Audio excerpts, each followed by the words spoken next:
Selamat sore, perkenalkan nama saya Kelvin Fedis Tinja dengan NIM 22133420015, dosen pengampu Bapak Dr. Lamun Basani Siombing MPD, dengan mata kuliah Desain Pembelajaran, materi Desain Pembelajaran Camp.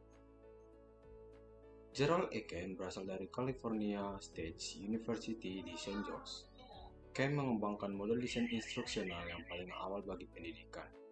Model Camp memberikan bimbingan kepada para siswanya untuk berpikir tentang masalah-masalah umum dan tujuan-tujuan pembelajaran. Model ini juga mengarahkan para pengembang desain instruksional untuk melihat karakteristik para siswa serta menentukan tujuan-tujuan belajar yang tepat. Langkah berikutnya adalah spesifikasi isi pelajaran dan mengembangkan pretest dari tujuan-tujuan yang telah ditetapkan. Selanjutnya adalah menetapkan strategi dan langkah-langkah dalam kegiatan belajar mengajar serta sumber-sumber belajar yang akan digunakan. Selanjutnya, materi atau isi atau konten kemudian dievaluasi atau dasar tujuan-tujuan yang telah dirumuskan. Langkah berikutnya adalah melakukan identifikasi dan revisi didasarkan atas hasil-hasil evaluasi. Perencanaan desain pembelajaran dapat digunakan pada tingkat sekolah dasar, sekolah lanjutan, maupun perguruan tinggi. Desain pembelajaran model camp ini dirancang untuk menjawab 3 pertanyaan, yakni 1. Apa yang harus dipelajari siswa atau tujuan pembelajaran? Yang kedua, apa atau bagaimana prosedur dan sumber-sumber belajar apa yang tepat untuk mencapai hasil belajar yang diinginkan, atau kegiatan, media, dan sumber belajar yang digunakan. Yang ketiga, bagaimana kita tahu bahwa hasil belajar yang diharapkan telah tercapai atau evaluasi. Langkah-langkah pengembangan desain pembelajaran model camp terdiri dari 8 langkah, yakni 1. Menentukan tujuan instruksional umum atau TU atau kompetensi dasar, yaitu tujuan umum yang ingin dicapai dalam mengajarkan masing-masing pokok bahasa. Yang kedua, membuat analisis tentang karakteristik siswa. Analisis ini diperlukan antara lain untuk mengetahui apakah latar belakang pendidikan dan sosial budaya siswa memungkinkan untuk mengikuti program, serta langkah-langkah apa yang perlu diambil. Yang ketiga, menentukan instruksional secara spesifik, operasional, dan terukur, atau dalam KTSP adalah indikator. Dengan demikian, siswa akan tahu apa yang harus dikerjakan, bagaimana mengerjakannya, dan apa ukurannya bahwa ia telah berhasil. Bagi guru, rumusan itu akan berguna dalam menyusun tes, kemampuan atau keberhasilan, dan pemilihan materi atau bahan belajar yang sesuai. Yang keempat, menentukan materi atau bahan ajar yang sesuai dengan tujuan instruksional khusus atau indikator yang telah dirumuskan.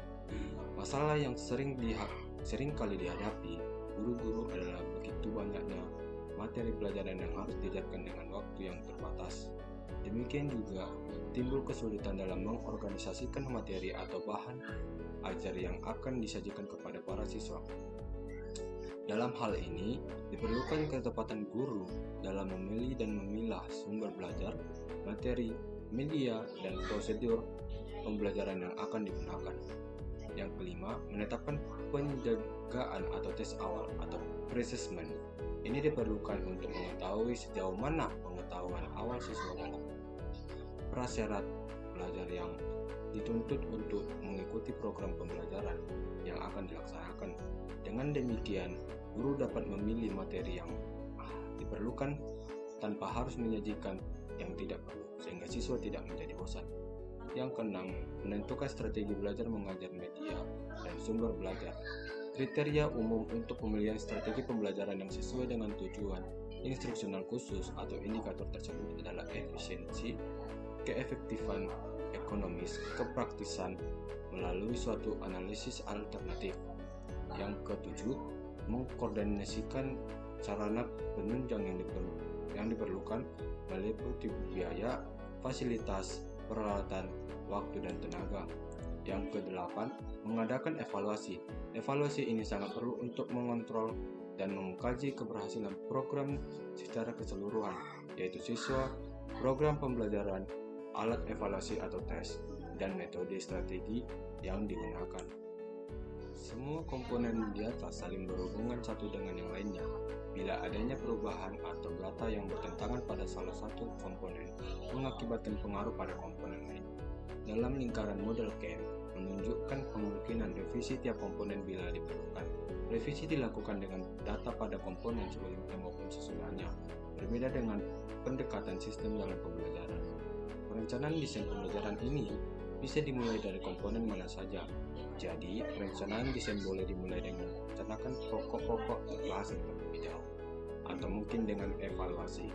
Komponen mana yang didahulukan serta diprioritaskan yang dipilih bergantung kepada data-data apa yang sudah siap tersedia, situasi, dan kondisi sekolah, atau bergantung pada pembuat perencanaan itu sendiri. Demikian hasil pemaparan video saya. Sekian dan terima kasih.